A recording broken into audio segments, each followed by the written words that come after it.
Charlie.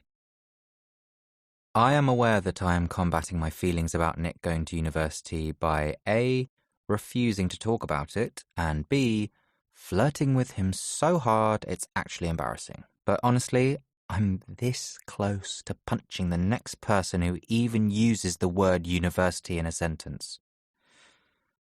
I have not punched anyone yet in my life, but it's never too late to start.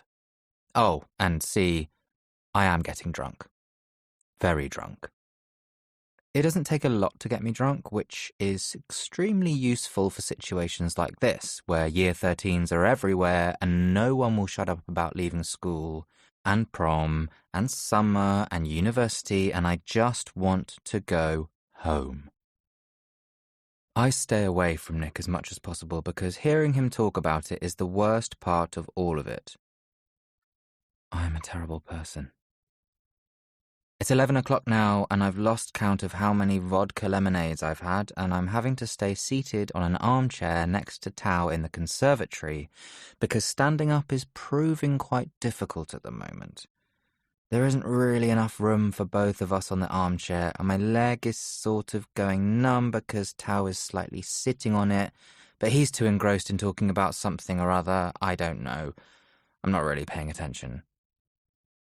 Have you and Nick talked about it? He says, snapping me out of my daze, but it's still like I've got cotton wool in my ears and nothing that's happening is actually happening. What? I wasn't listening.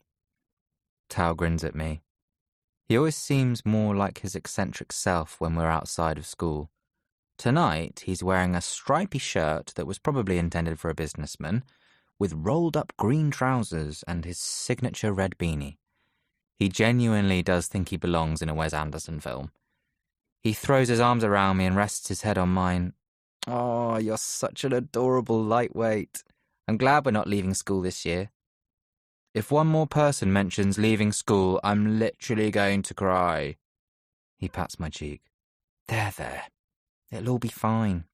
You're Nick and Charlie, aren't you?